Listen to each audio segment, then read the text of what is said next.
Hello and welcome to this Community Writing Center workshop. The Community Writing Center provides individual writing consultations and writing workshops for all writers in the Great Lakes Bay region, free of charge. To learn more about our services, including virtual and face-to-face feedback on your writing, upcoming writing workshops, and our various writing contests and events, visit our website at www.communitywritingcenter.com. This online workshop series is sponsored by funding from the Bay Area Community Foundation and the SVSU Center for Community Writing. Hi, I'm Kelly Fitzpatrick, a Michigan-based author and educator, and it's my pleasure to present to you the first session in our fiction writing series, which will focus on the skill of characterization. Thank you for joining us, and let's get started. Welcome to our workshop on characterization. The purpose of this workshop is to learn how to use effective, direct, and indirect characterization in fiction writing. This workshop is appropriate for all levels, including beginners, and it will last approximately 90 minutes. You'll need a notebook and a writing utensil, and this is optional, but if you have the draft of a current story in progress, you're welcome to have it handy because you'll be able to use it during one of the prompts if you wish, but again, it is not necessary. All of our workshops aim to create an inclusive, respectful, and productive environment for all writers. We aim to provide feedback, strategies, and resources that writers need to improve their writing, and to encourage collaboration between writers through active conversation and participation. Here's an overview of what you can expect during this workshop session. We'll start out with an opening quick write and discussion, followed by a short craft talk on direct and indirect characterization. We'll take a look at some mentor texts that use these techniques effectively, and we'll have some chances for guided practice for you to test out your skills on this. And then we'll also have some extended writing time with a prompt provided. Following that, we'll do some analysis and sharing, and we'll finish with some takeaways for applying these techniques to your own writing.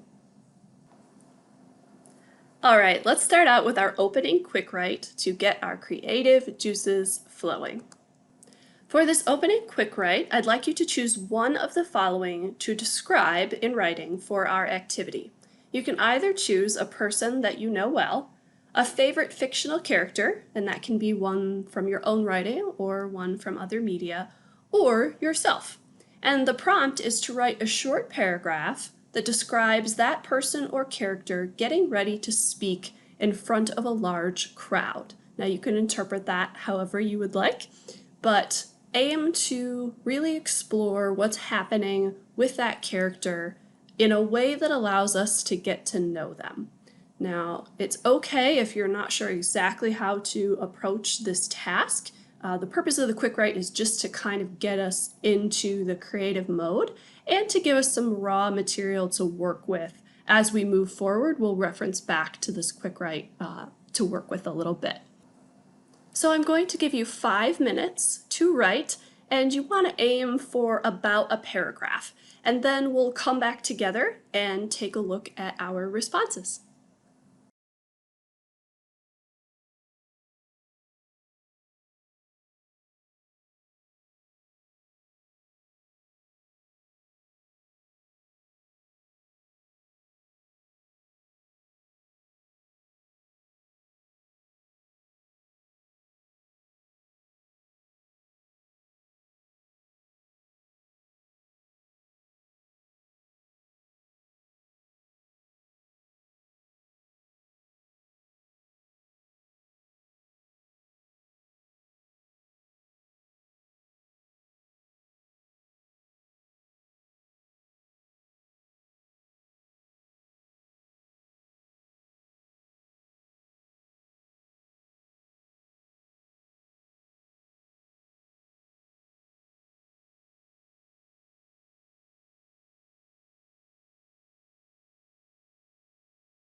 We have about 30 seconds remaining of writing time, so if you haven't yet, try to wrap up where you're at.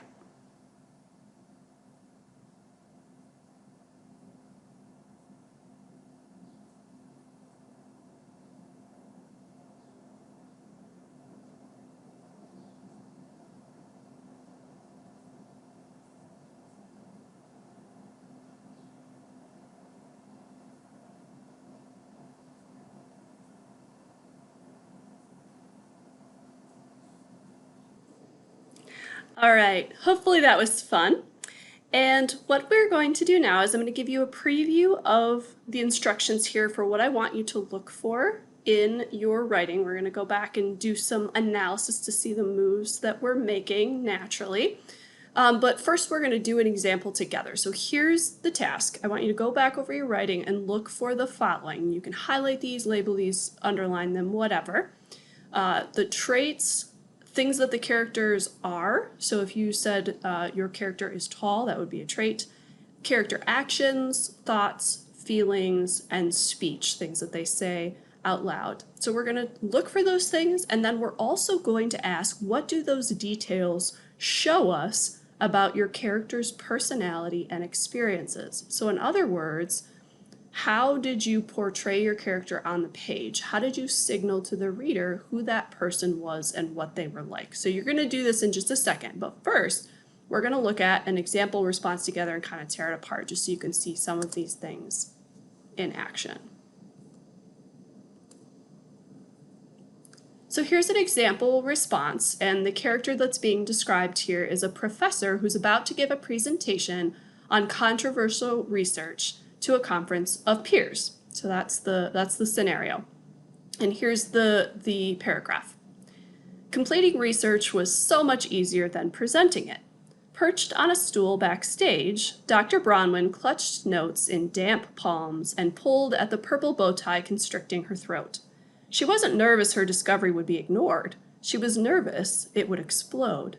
When she clicked those slides up, bearing those numbers to the room, she could no longer be the quiet instructor with a closet-sized office. She would be the focal point of an international controversy. Ready? The stagehand said, stringing up a mic box. No, she said, but this is too important to wait. So here we have a character, she's preparing to speak.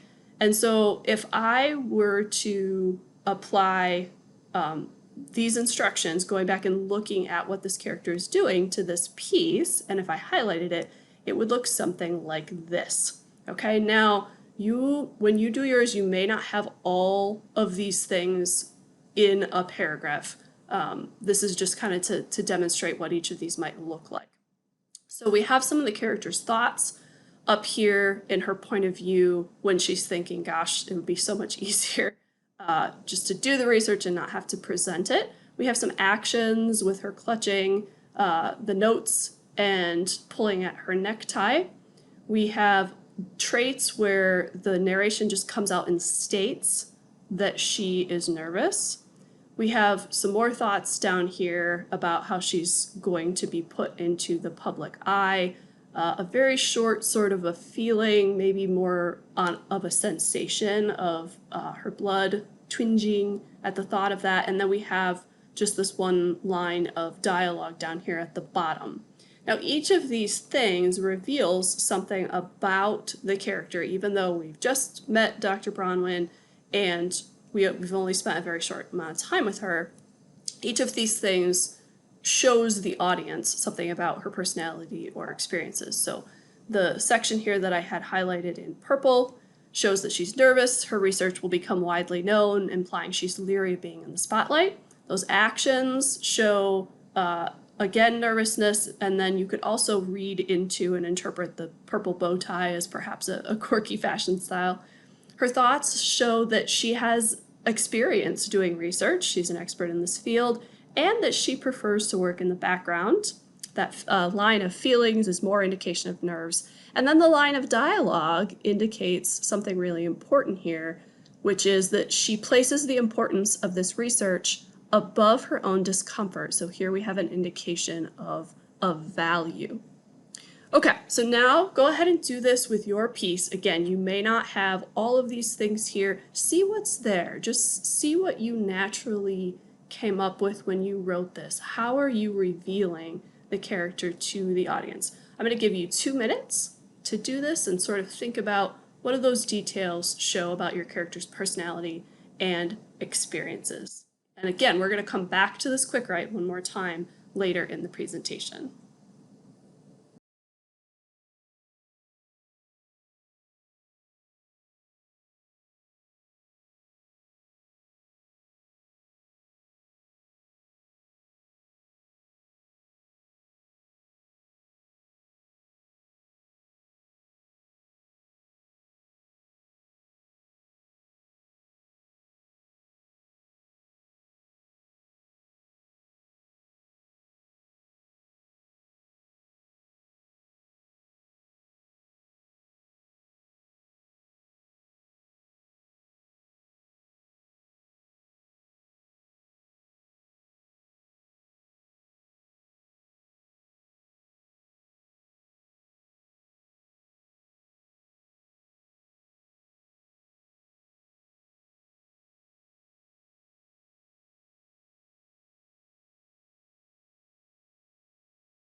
All right, hopefully you were able to discover some interesting insights from your own writing by going back and analyzing your quick write.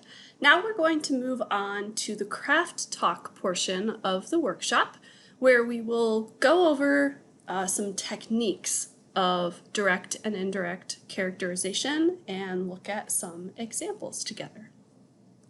Characterization is the process by which a writer lets the reader get to know the characters in a story. By giving details about the character becomes fleshed out and seems more real. There are 2 types of characterization, direct and indirect, and they're useful in their own way. So I like to think of direct characterization as a form of telling and indirect characterization as a form of showing. Direct characterization is when the author outright tells the audience what a character is like. This may be done through the narrator, another character, or by that character themselves. That is why it's called direct. Direct characterization can address physical appearance or personality traits. So a physical appearance might be she was tall versus a personality trait she was adventurous. Here's some examples of direct characterization. Ralph is a grumpy man. Sharon's kindness was unparalleled. Mayor Anders was known for her tendency to ignore inconvenient truths. You're inconsiderate, Rhonda said to Tom. And my favorite, subtlety has never been my strong suit. So each of these 5 bullets here are each an example of a piece of direct characterization because the author is coming right out and stating the trait that the character has. Indirect characterization is when character traits are shown through thoughts, actions, speech, looks, or interaction with other characters. Instead of being directly stated, the traits are implied, so the reader must read between the lines to interpret what is being conveyed about the character. Now that's not a bad thing. We're going to talk about this, but most pieces of fiction incorporate both direct and indirect characterization. So here are some examples of indirect characterization. So these are the same 5 bullets that we looked at before, but I have switched them from being a direct statement of a trait into being an indirect implication of a character's trait or experience. So instead of saying Ralph is a grumpy man, we have a line of dialogue. "Get off my lawn, you darn kids," Ralph yelled. Now they're both expressing the fact that Ralph is grumpy, but one of them is telling while this one is showing. Likewise, we had Sharon was kind earlier. Sharon leaned over and squeezed my hand. "You'll make it through this," she said, smiling. So here we have both an action, her squeezing my hand, and a piece of dialogue, that encouraging "you'll make it through this," and both of those are implying that she is kind. "Not my problem," Mayor Anders said, brushing the case report out of her face and smiling at the cameras. So here we have dialogue, her denying responsibility, and then again a piece of action, brushing the case report aside, both of them implying the fact that she doesn't want to deal with it versus coming out and saying it. Rhonda frowned. Tom had used all the paper towel and not replaced it again. So this is more of character thoughts that are implied through the narrative, through a close point of view. But again, we have that implication that Tom is in fact inconsiderate by consuming all of the paper towel. Crashing through the restaurant door, the assailant and I wrestled on rain-slicked tile. So much for blending in. So this one is using several different types of indirect characterization here. We've got the action of crashing and wrestling, and then we have this character thought and even like some sarcasm and voice going on here at the end, definitely indicating they are not a subtle person. So hopefully that helps to see those laid side by side, how you could portray a trait either directly or indirectly. So some of the aspects of a character's identity that you might want to characterize in a story could include some of these. This is by no means an exhaustive list here. And I would also say that not every story requires all of these things, especially if you're working with flash fiction or shorter forms, or sometimes you choose to leave something unknown to the reader. But some of the things you might want to think about are the character's appearance, their personality, their background, so like some of the things that have happened to them in the past, their experiences and memories, their skills and abilities, their motivation. Now this one is a very important one for most characters. This is what drives them. So what do they want in the course of the story? Struggles is also an important one. This can be an internal struggle, it can be an external conflict, it can be an obstacle that's in their way, but what is thwarting them from getting their motivation, the thing that they want? And then relationships. So how does this character interact with and relate to other characters, places, objects in the story? It doesn't have to just be person to person.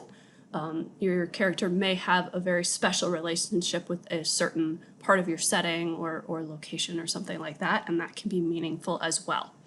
So these are some of the things you might want to reveal about your character through characterization. I will say you do not want to dump all of these on the reader at once. That would be called an info dump, and it kicks people out of the story.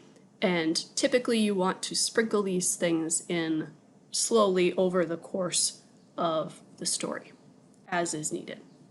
So here are some ways that you can accomplish direct and indirect characterization. And again, this is not an exhaustive list.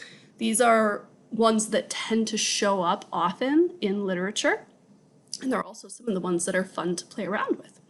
So some of these we looked at earlier. We looked at 5 in the quick write. So we have character thoughts, character actions, emotions or feelings, dialogue, which is speech, and it can be internal or external, sensory detail, character reactions to events, description of traits, and voice or POV. So I'm going to go back and just kind of explain each one of these. So character thoughts is when we are privy as a reader to what is happening inside of the character's mind. Now this could either be literal internal dialogue, something like, I had never seen something like that before, I thought to myself, or it could just be a close narrator who is aware of the character's thoughts and is narrating them. So Rhonda had never seen something so surprising, or this had never shown up before. What was this? Those are all character thoughts. Character actions are obviously things that they do. This is, for most stories, you're going to have these, and each of these is going to characterize the story in a particular way. Emotions is letting us know what the character is feeling, and I also would say that you can do this indirectly in a lot of ways without coming right out and saying Bob is angry or whatever it is. This one is fun to play around with indirectly. All of these things can be accomplished either directly or indirectly. Dialogue is a really fun one, and we're actually going to do a full workshop on using dialogue in fiction, so we'll explore this one more, but dialogue is the speech of one character, and it can either be to another character, to a group of characters, sometimes to themselves, and it also encompasses written text or speech if you've got characters who are maybe writing or texting to each other. This one's really powerful because of the way that communication works. There are a lot of things that are encoded within the way that characters speak. And if you think about in our daily lives, we sometimes will change our speech patterns or our tone or our vocabulary or even our syntax, our level of formality, depending on who it is we are addressing and what the situation is. And characters' choices like that a lot of times can tell you a lot about the character themselves. Sensory detail is a really fun one to play around with description, especially if you're going to be describing appearance or actions. You really can use this in a lot of settings, but if you're not familiar with it, it's just using the five senses to really evoke strong images in the reader's mind. Character reactions to events. So we talk a lot about wanting our characters to be proactive, but realistically, they're also going to have reactions to what's going on around them. So depending on how they react, for example, how they react to having to go out and give a speech on stage, like the example earlier, is going to tell you something about their personality. And then description of traits. This is where you describe directly what that character is like. And then one of my favorite ones here at the bottom is voice, or POV, which stands for point of view. We are also going to do our third workshop on point of view, where we'll talk about voice. So we'll get into this one more, but this is where you allow a character's unique personality to shine through in the flavor of their speech and narration, depending on what point of view you choose to put it into. And there, like, the sky's the limit here for how creative you can get. And the closer the point of view, the more it's going to feel like we are really inside that character's mind. So we'll talk about that more in the point of view one, but that is a tool that you can use for characterization. Okay, some things to keep in mind. Characterization is needed throughout a piece, not just at the beginning. So when you first meet a character in the first scene, you're typically going to have more description about them since it's the first time the reader is meeting them, but that's not the only place that we need characterization, especially if that character is a protagonist or a main character.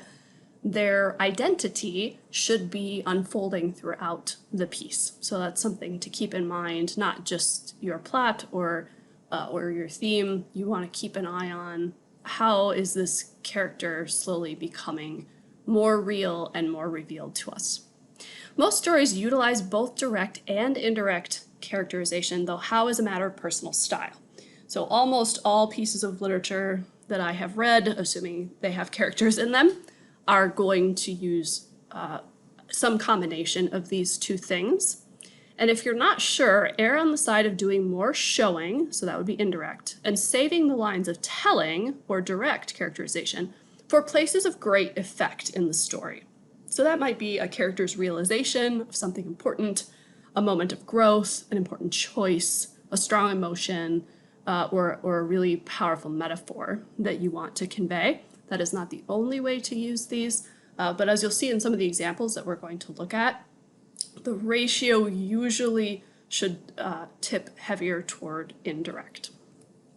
Okay, so now that we have kind of a base of the concept of characterization, let's take a look at some examples from some really strong writers and some strong pieces of literature here. So the first one is pulled from the novel Chemistry by Weike Wang.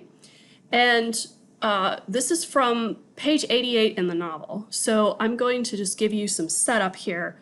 In the following excerpt, the narrator is a grad student who's tutoring another student in math, and this was their first tutoring session. So here's the excerpt. We're going to read it, and then we're going to look for where is the direct characterization and where is the indirect, because there are both in this excerpt.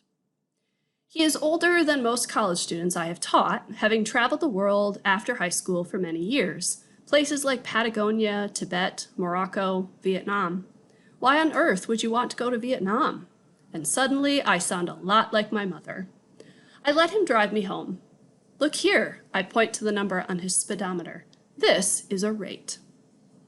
Okay, so in this section, we have actually two characters who are being characterized, not just the narrator. We have both her and her student. So here I've lit up the direct characterization is in that first paragraph, and it is describing the student as older and as a world traveler. So they're just coming out and stating he is a college student, he has traveled the world, and he's gone to these places. That is an excellent example of direct characterization. Then on the bottom in the blue, we switch to indirect characterization of the narrator, and we get a couple of points of characterization here. One is about a relationship with her mother, because it says, and suddenly I sound a lot like my mother. So she's annoyed at the connection there, and that tells us something about that relationship. And then on the bottom, we get the fact that she is focused on math anywhere she goes. So they're just driving down the road and she's using the speedometer as an example of a rate to continue the lesson, which indicates that she's a very logical person. So here we've got thought, action, and dialogue, even though it's not in quotation marks, being used to characterize the narrator here. Okay. Let's have you look at another example here, and I'll give you a moment to see if you can find this one. This example is from a collection of flash fiction called Know the Mother by Desiree Cooper. And the example on the next slide is an excerpt from a flash fiction piece that is entitled Know the Mother from within the collection. And you don't really need to know any setup for this because it's the very beginning of the story. So I'm going to read the section, and then I want you to see if you can identify pieces of direct and or indirect characterization in this section, and it could be for the narrator or the mother. As I wash my mother's back, her scent fills my nostrils. Already she smells like a garden unearthed, a freshly dug grave. I soak the cloth in warm water and witch hazel. She sighs, and I swab her shrunken thighs, her shriveled feet. Don't leave me, I plead beneath my breath. She twitches and my heart leaps.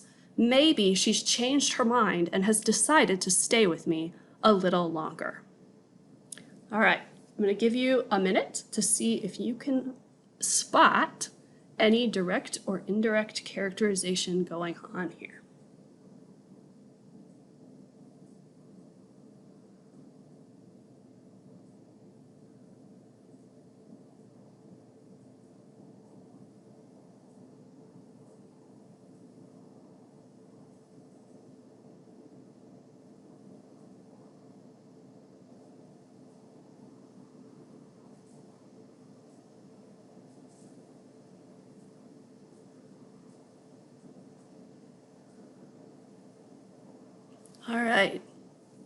Do you see anything? This is actually very clever usage here. So here's what I found when I looked at this section. This is the same thing, I just split the paragraphs apart. So I'll start with the direct characterization, and that's the stuff in yellow.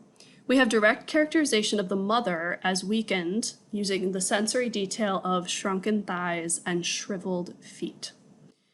So this is outright telling us what she looks like, and that is giving us an indication that she has an ill condition. And then down here, we have direct characterization of the narrator when she says, "Don't leave me." This is a line of dialogue from our toolbox list earlier, and this is indicating the character's motivation in this story. This is a story about not wanting to let go of a loved one who is leaving. And so that line is really pivotal, and is coming right out and saying what she wants: "Don't leave me." Now the rest of this counts as indirect characterization. And at the top, we get indirect characterization of the narrator as kind and caring of her mother via her actions. So the fact that she's washing her mother's back, that she's using warm water and witch hazel, which are soothing, etc. And then we also have some indirect characterization of the mother through the grave smell, which is sensory detail. She smells like a garden unearthed, a freshly dug grave. That's a very powerful olfactory detail. But it serves the purpose of implying that the mother is near death, because we get that symbolism of a grave. So it's a very symbolic piece of characterization. And that's something to keep in mind. This is a more advanced technique, but when you use metaphor for describing a character, make sure that the symbolism matches what it is that you want to say about the character. And then down here we have just a little line of action or emotion here, where her heart leaps because she has this little moment of hope that maybe it's not time yet.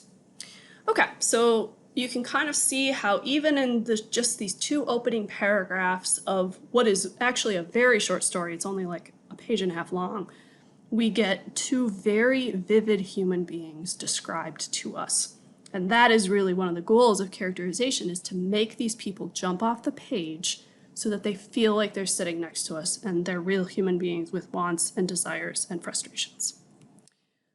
Okay, this is our third and final example here, is a little bit longer and it's a little bit more involved. This is from a longer short story called Bringing in the Hounds by author John Mock, and it's published in Bull magazine. And this is not the very beginning of the story. The example on the next slide is right before this scene. This is like the setup for the scene. Right before this scene, the main character, Benny, accidentally shoots and kills a young boy while deer hunting. So it's this horrifying, tragic thing that happens. It was a total accident, but he's kind of in shock. Nobody knows. He hasn't told anyone yet. He doesn't know what to do, so he goes to the grocery store, and that's where this scene picks up here. And same as before, I want you to see what you can find as far as direct and indirect characterization. And I want you to see if you can tell how the author is doing it. So what are they using? What tools are they using to make this character really come alive? So here's the scene. He grabbed 2 cans of hominy, walked to produce, and stood by a barrel of butternut squash. He held one in his palm and studied the skin, hard as ceramic, smooth as beech bark. He heard a refrigerator compressor kick in and felt his face tighten, like everything inside was pushing to get out. He was thumbing his eyes when Miss Temple came along. She parked next to him, leaned down on her cart, and asked how his mother was doing. "Well," he said, "we lost Mom a couple years back now." His voice creaked like an old split tree trunk. "Oh, God," she said. "I knew that, Benny. I knew it, but saw you and forgot." "It's fine," he said, and he wondered if his eyes were wet or red, if he'd keep on standing here, or something else. All right, I'm going to give you a minute here to look through this and see what you can find, and maybe jot it down. because this is a longer piece here, but what do you see going on that Mock is doing here to characterize these people?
All right, so let's take a look at what's here.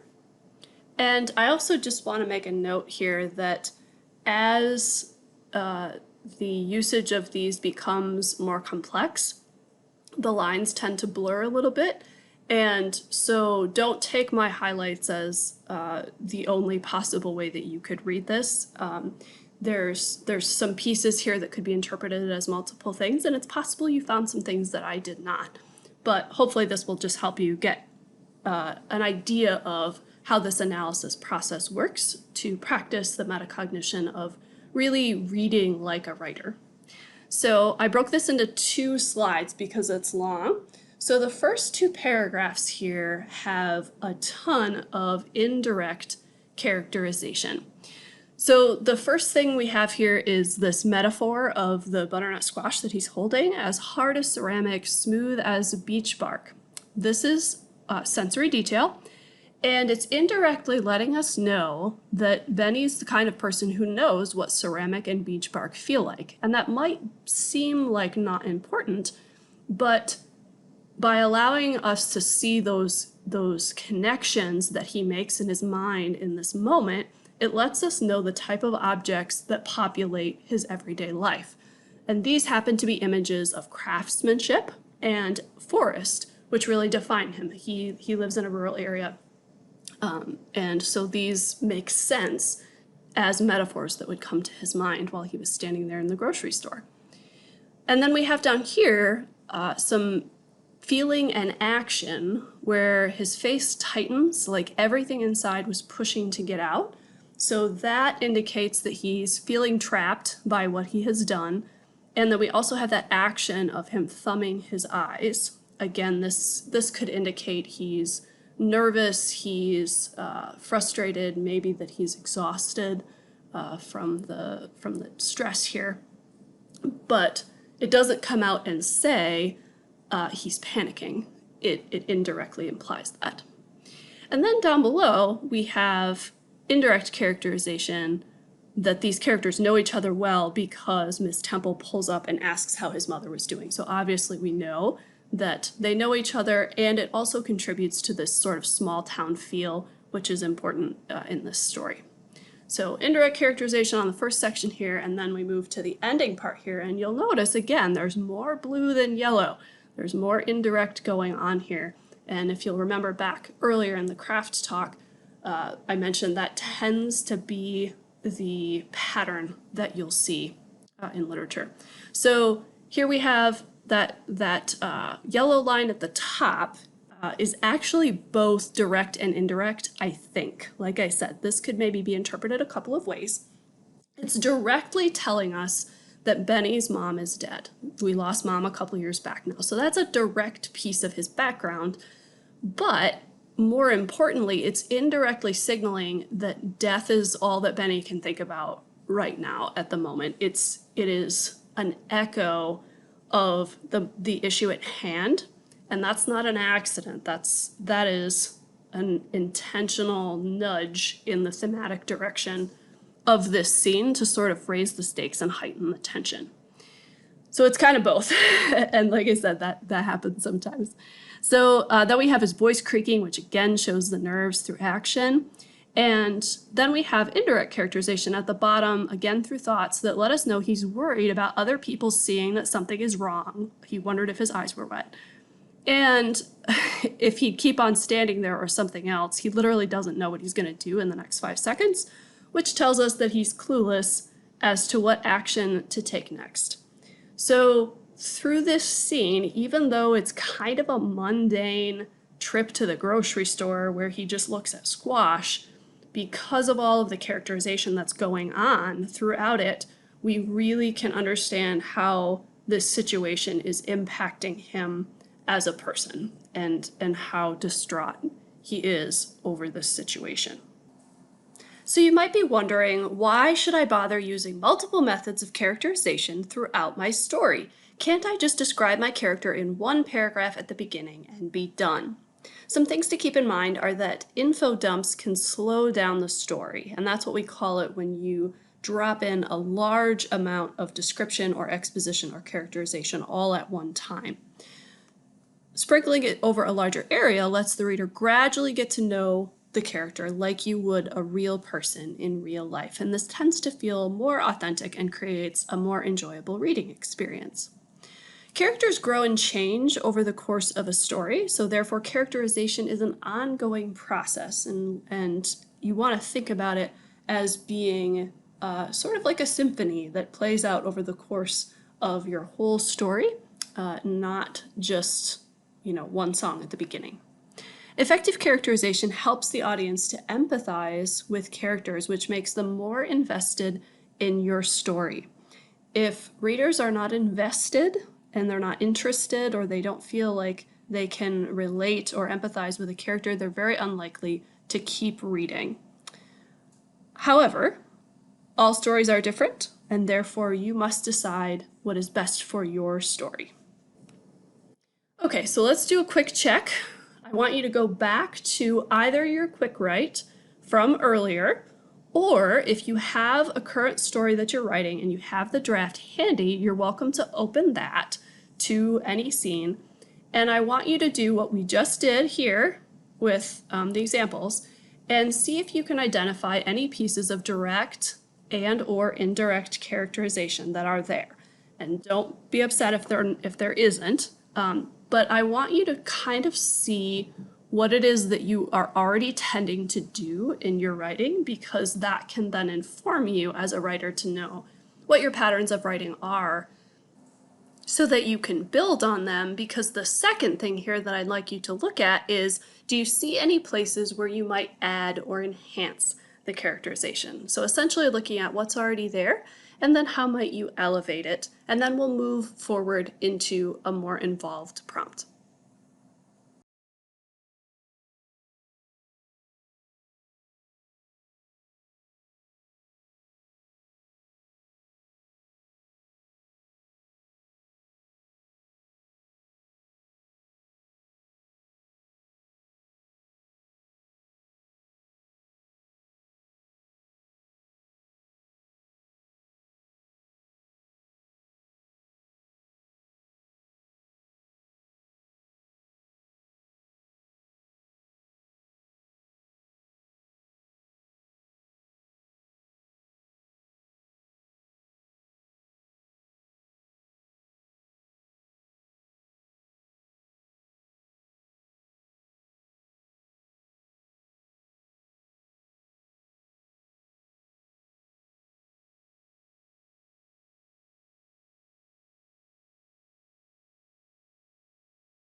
We have arrived at the fun part of the workshop where you get to write for an extended amount of time and apply some of these techniques to your own writing and really explore.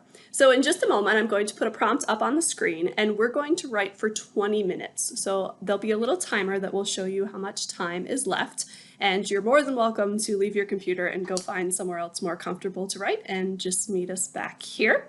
I will leave the prompt up for the entire time in case you need to refer back to it. And the other thing that I want to draw your attention to is that all writers are different, and some writers approach a new topic or a new character with curiosity, and they kind of write their way into the character without really thinking about it ahead of time. Those people tend to be called discovery writers. And other folks like to kind of think about the dimensions of their character ahead of time and then structure their writing around that. We call those folks outliners. There's lots of different terms for these. There's no right or wrong way to do this. Whatever feels most natural for you is the best way. All right, it's writing time. Here's the prompt slide, and you have two options here depending on what you would like to write about. So option one is to choose one of the story prompts below. Write a scene in which you use both direct and indirect characterization. So here are the three prompts. A teacher packs up their classroom for summer and finds an unexpected object. An astronaut misplaces an important tool in orbit. And a child sees the same strange animal outside their window every night at dusk. So you're welcome to choose one of those if they spark your creativity to initiate your scene. Or if you would prefer, option two is to do the same thing, to write a scene in which you use both direct and indirect characterization, but in an existing story that you are working on, if you'd like to continue with your work in progress. So you're welcome to do either one.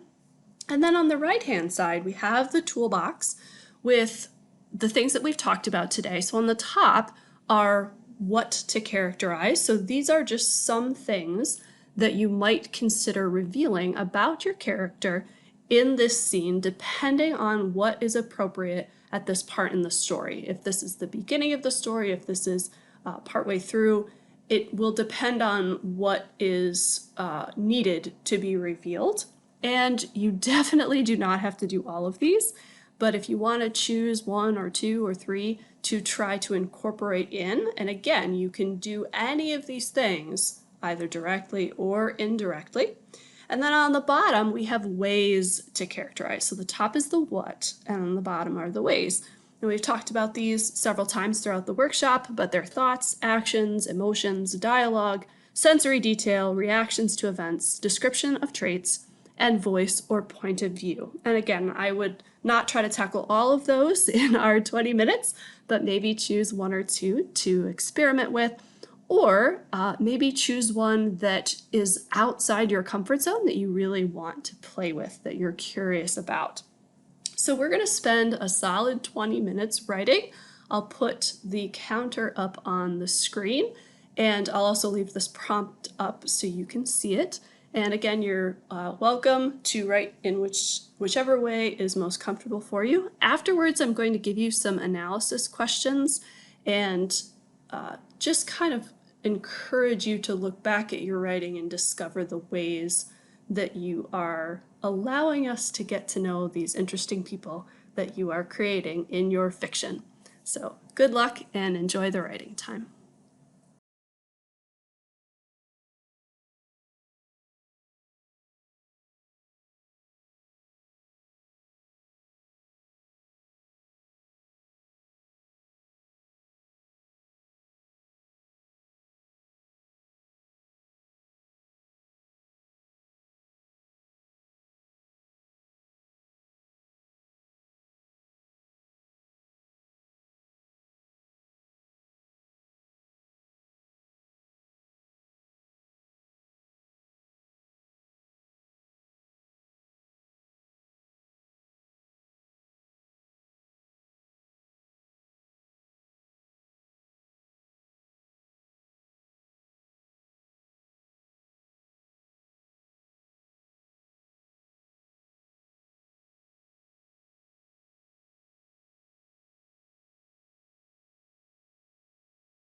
All right, you have about 1 minute remaining on writing time.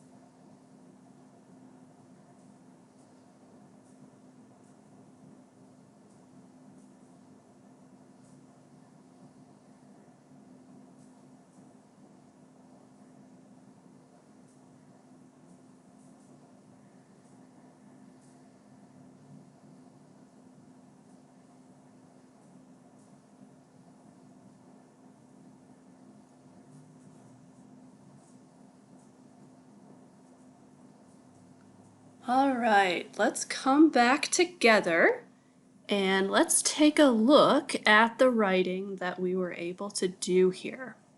So the prompt was to essentially write a scene in which you characterize, both directly and indirectly, and indicating one or more elements of a character's identity. So the first thing I'd like you to do in analysis is to look back at what you wrote and take a moment to identify and label the following. And this is probably pretty familiar at this point in the workshop, but it is important to be able to recognize these things, especially within our own writing. But it's also helpful if you are in a setting where you can share with other folks, or even if you have a writing group that you could share this with later. It's very helpful to get other people's opinions and perspectives on this. So what I want you to look for is direct and indirect characterization, and especially also look for the what. So did you reveal any aspects of your character's personality, background, etc.? So that's going to be this top part of the toolbox here, talking about their motivation, what they want, their struggles, their background, etc.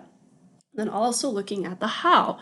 Which tools did you use to accomplish the what? So this is a very metacognition question of asking you to look back at your own writing process and identify what moves you made here. So looking at what did you use of these skills on the bottom here, or these techniques on the bottom, to reveal that about your character. So we're going to spend about 2 or 3 minutes going back through, and I really want you to dig deep and look for what's there and label it as best you can. And then we have one more slide of more generalized analysis and application questions.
All right, now some more generalized questions. And again, if you're in a setting where you're able to discuss these with other people, I encourage you to do that or write them down for your own knowledge. So the first one is, what is your favorite piece of characterization you included? What does it show about the character? The second one is, did anything surprise you as you wrote? Notice any patterns in the way that you wrote? Third one is, what is different about this passage that you wrote during our prompt from how you have written in the past? So did using these techniques bring up anything new and interesting? How might these techniques expand or enhance your current approach to characterization? So thinking about what is here in this workshop that you could glean that would enhance your writing goals, that would move forward the style that you have and the direction that you know you want your stories and your writing to move. So that's going to look different for every person.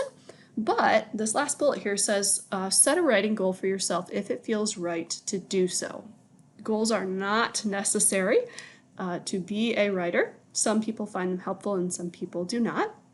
But looking over kind of your overall impression of what we've looked at so far, is there a goal of either how to apply this in certain situations or maybe a challenge to yourself to experiment or try something new? So again, I'll give you 2 minutes to kind of mull this over, jot down some notes for yourself moving forward.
That concludes our workshop.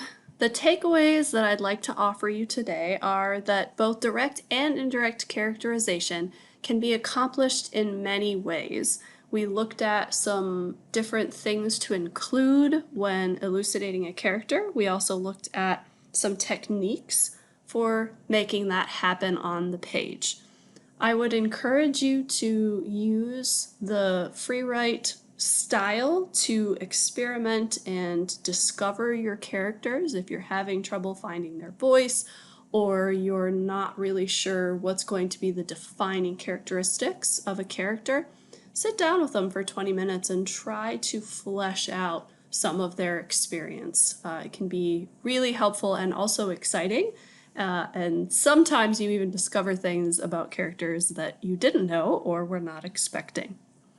Also, try using a combination of show and tell to create robust, complex characters.